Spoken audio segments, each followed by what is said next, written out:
근데 이게 출처가 있습니다. 지금도 우리나라는 이제 최근에는 기독교가 들어오고 그 이전에는 유교가 있었습니다. 그 이전에는 불교가 있었고 그 이전에는 우리나라 민속 종교가 있었습니다. 근데 가장 오래된 시간은 불교가 가장 지금 오래된 시간 중에 해당이 됩니다. 우리한테 인정받는 종교거든요.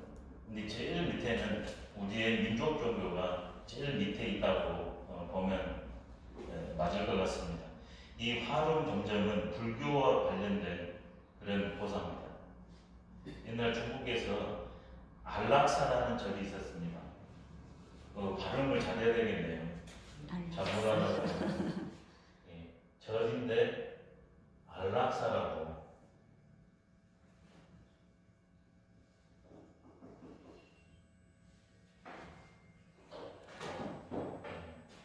절은 절인데 편안하고 즐거운 절. 딱 잘못하면 죽을 사자. 죽는데 편안하고 즐겁게 걸어갈 수 있는 거. 이것도 최고겠죠.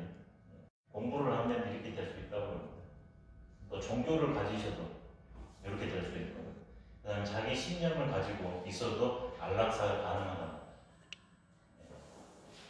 삶과 죽음의 문제도 서서히 다루도록 하겠습니다. 근데 이 절 이름이 안락사였습니다. 이 절에 와가지고 몸도 마음도 편안하고 그 다음에 세상 일 속에서도 늘 즐겁게 살 수 있는 데를 배울 수 있는 공간, 그 다음에 여기 오냐 그러면 그렇게 밖에는 불안하고 고통스러울지라도 여기 오냐 그러면 편안하고 행복할 수 있는 그런 공간, 이런 의미로 안락사를 지은 것 같습니다. 근데 여기에 지어놓고 건물이 있고, 건물이 있냐 그러면 거기에 그림이 있지 않습니까? 근데 그 건물을 만들어 놓고 한 화가를 초청해가지고 용을 그려주라고 했답니다. 이게 불교하고 좀 맞지 않는 거죠. 성격이. 그래서 이름도 안락사인지 몰라요. 이 정도 되냐면 이미 불교가 인도에서 중국으로 와가지고 중국 불교화 됐다는 것을 상징한다고 볼 수 있습니다. 그래서 제목도 안락사. 그 다음에 그 건물을 지어놓고 그림을 그려주러 하는데 부처님이나 거기에 관련된 것이 아니라 용을 그려주라고 합니다. 물론 불교에서도 용이 중요합니다. 근데 동양 사상보다는 용이 급수가 낮아요. 용이 우리 인류로 봤을 때 세 측면으로 용을 접근하는 것 같습니다. 첫째, 서양 측면으로 하면 용은 악용입니다. 나쁜 놈, 악의 문제입니다. 악의 대명사입니다. 서양에서는. 인도는 어떻게 보냐면 선용입니다. 선한 용인데 하늘을 지키는 여러 존재들 중에 한 존재입니다. 근데 중국이나 우리나라로 오나 그러면 용은 온 존재 중에서 어떤 존재입니다. 용이 이렇게 세 측면으로 인류가 지금 바라보고 있는데 우리 한국인은 용을 궁극의 존재로 상징을 합니다. 아마 그런 측면으로 용을 했을 것 같습니다. 근데 이분이 용을 그렸는데 용을 두 마리를 그렸답니다. 근데 다 그린 다음에 봤더니 눈동자가 그려져 있지 않습니다. 그래서 사람들이 아니 왜 눈동자가 빠져있냐, 눈동자를 그려라 했더니 화가가 주저하죠. 계속 재촉을 하니까 눈동자를 그립니다. 근데 눈동자를 그리는 그 순간 갑자기 천둥 번개가 치고 비가 내리면서 거기서 용이 그 벽에서 뚫고 나와가지고 하늘로 승천했다는, 그것을 바로 화룡 정전이라고 합니다. 용을 그리고 눈동자를 찍었다. 제일 중요한 핵심을 말합니다. 화룡 정전. 화룡까지는 누구나 합니다. 근데 정정하기가 어렵습니다. 정정은 오직 핵심을 알았을 때만 가능합니다. 핵심. 창조는 정정에서만 이루어집니다. 화룡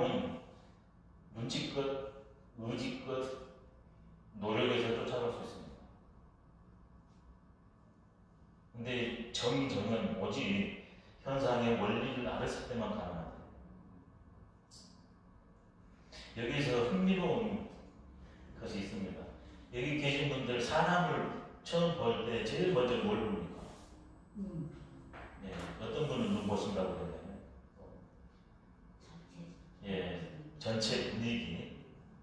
사람마다 전부 다를 겁니다. 근데 기본적으로 통계를 논하려면 눈을 보는 게 제일 통계로 많이 나옵니다. 그래서 동서 똑같이 눈은 마음의 창이다.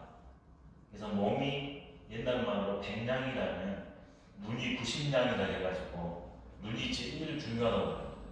이게 다른 데가 다 잘생겨서도 눈이 흐리멍텅하다.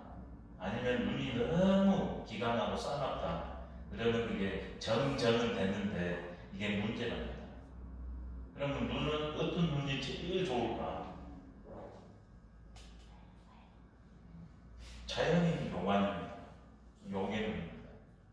근데 용의 눈을 보신 적 있습니까? 그래서 이 용이 이제 뭘 상징하는가를 우리가 읽어내야 돼요. 과연 용이 상징하는 건 뭘까? 아까 악용, 성용, 온 존재의 근거라 했지 않습니까? 동양에서는 이 측면의 용이거든요. 동양에서 모든 것의 근원은 생명입니다. 그래서 용의 눈은 생명력이 넘치는 눈입니다. 근데 인간이 생명을 낳을 때 어떻게 나옵니까? 서로 사랑했을 때 나옵니다. 그래서 사랑이 넘치는 눈, 이게 으뜸 눈이라고 합니다. 생명력이 넘치기 때문에 반짝반짝하겠죠. 흰자와 검은 자가 분명할 겁니다. 근데 거기에 사랑이 넘치니까 어떠겠어요? 은은하고 따뜻하고 부드럽습니다.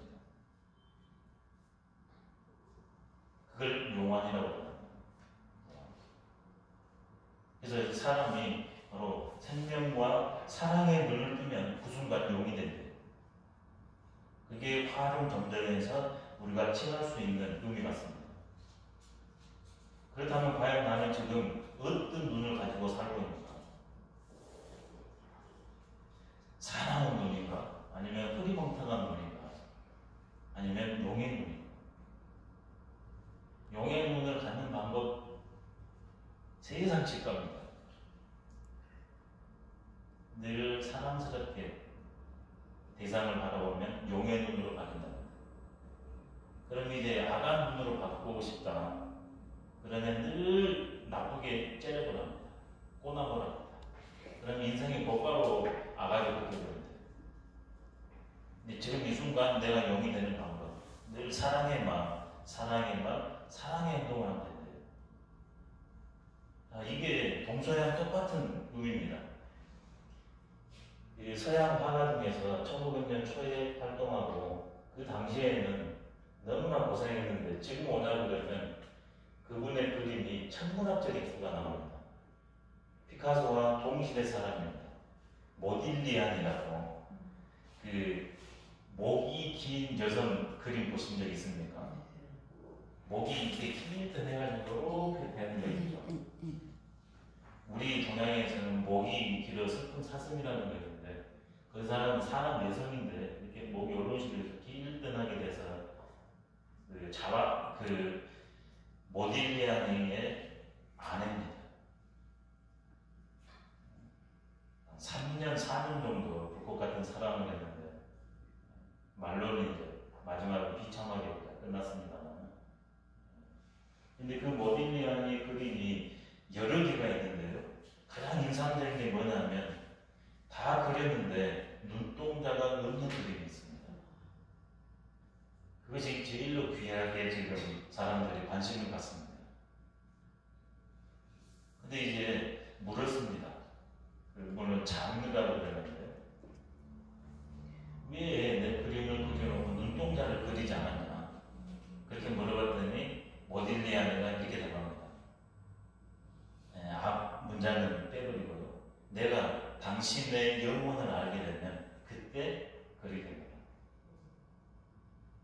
동서양 똑같아요. 발음 정상. 핵심입니다. 핵심.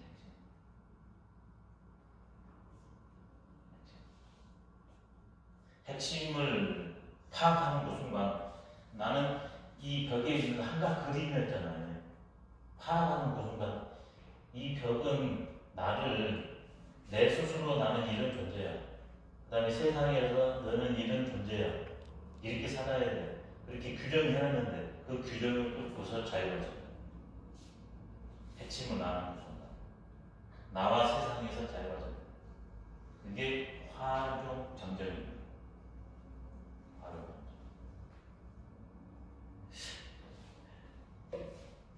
여기에 관련된 얘기들이 여러 개가 있습니다. 어떤 분이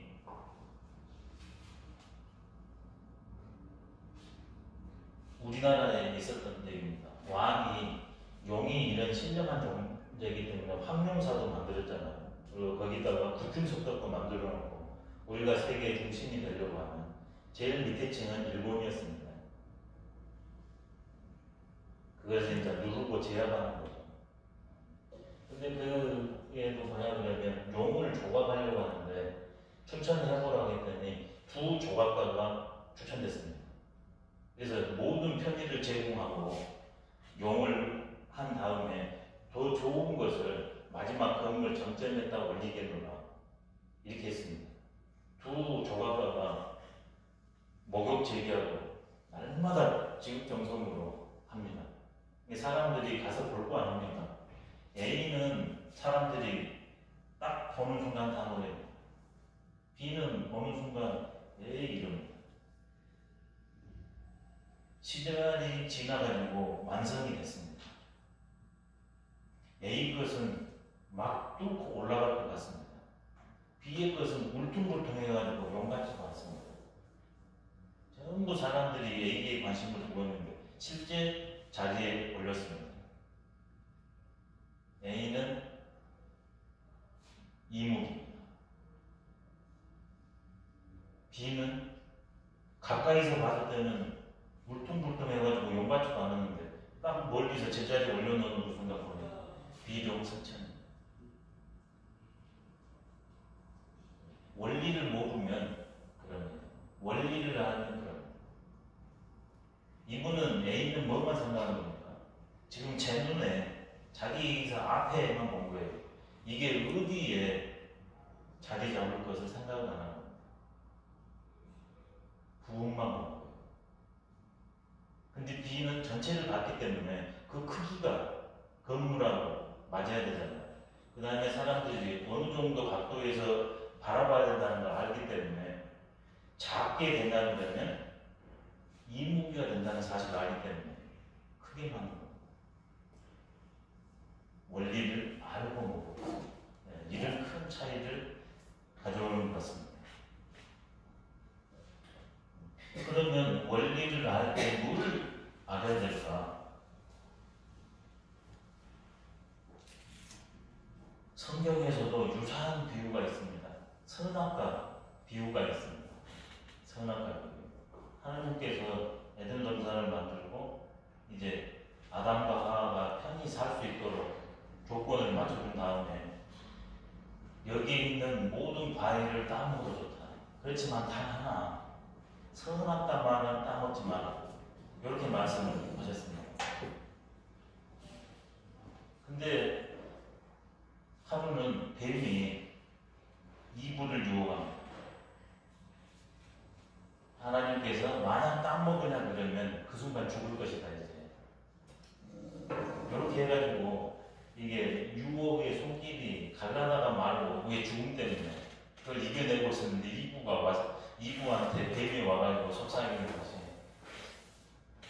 절대 그렇게 합니다. 그걸 따먹으냐 그러면 하나님 당신처럼 될까 봐서 일부러 그렇게 말을 하겠다.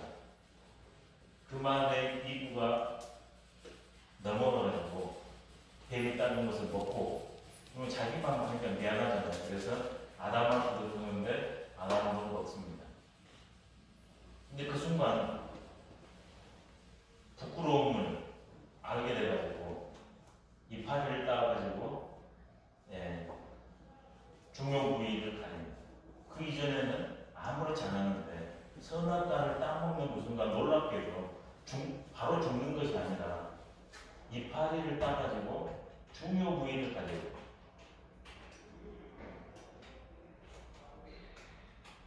그리고 이제 성도들 말한 것처럼 남자는 가족을 먹여 살리는 고단한 일을 해야 되고, 여성은 아이를 낳는 고통을 이제 그때부터 부여받았다, 이런 말씀인데, 과연 여기에서 뱀이 나왔죠.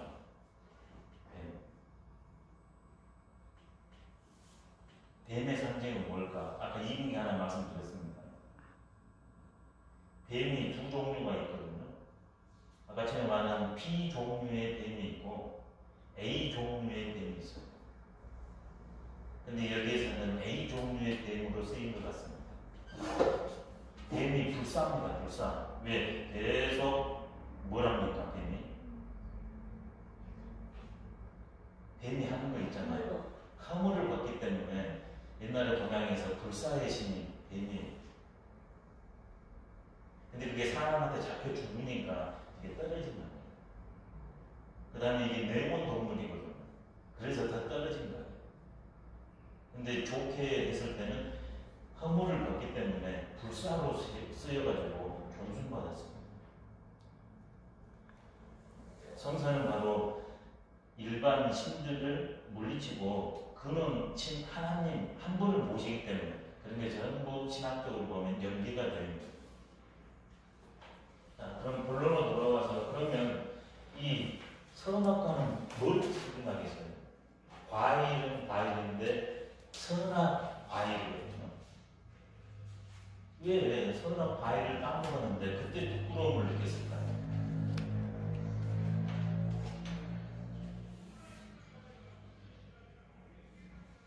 그 전에는 그러지 않았거든요. 과연 이 선악이 뭘까?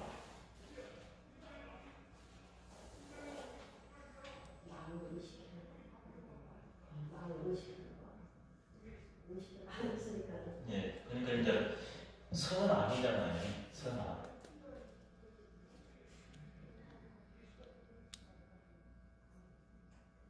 선악은 어떤 사실을 안다. 그 다음에 이것이 좋다, 굿다. 이것 너머에 있는, 이것이 이 두 개가 전제된 다음에 마지막 최종 판단이 선악입니다. 그렇다면 그것은 선하냐 악하냐, 해도 되냐 해서는 안 되냐.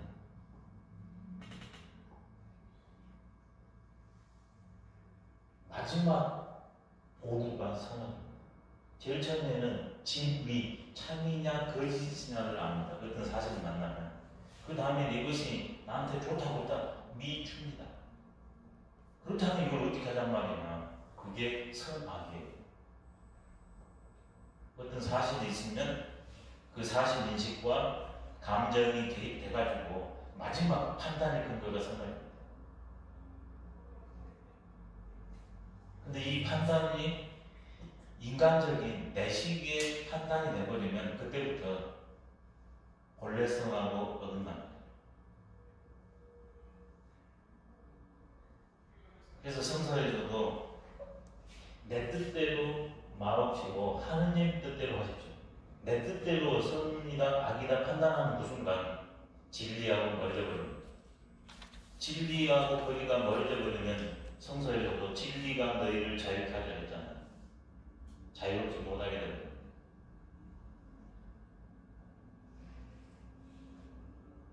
내 시기에 선이다 악이다 판단을 말합니다. 그렇게 판단 내려는 그 순간 없는 세계를 있다고 하고 본연의 세계를 망각해서 알라는 것이 아니라 불안하고 고통스럽게 살게 됩니다. 그래서 화합은 정절입니다. 우리는 다 용이란 말이에요. 그래서 다시 내가 용인 것을 확인하는 것, 그게 철학적 화합 점정으로 보면 좋겠습니다. 다 용입니다. 우리는 싹. 근데 내가 용이지 못한 제일 장애 요소는 이것은 선이야, 이것은 악이야 하는 판단을 내 식으로 내렸을 때 나는 용에서 이 무기로 떨어져 버린다. 그래도 나는 용이 돼. 화론경전 너무나 좋은 말입니다. 왜 이런 설명이 가능하냐? 제가 용을 동서 그 다음에 주역의 입장에서 조망했기 때문에 이런 설명이 가능합니다. 동양의 모든 근거는 용이거든요. 상징 용.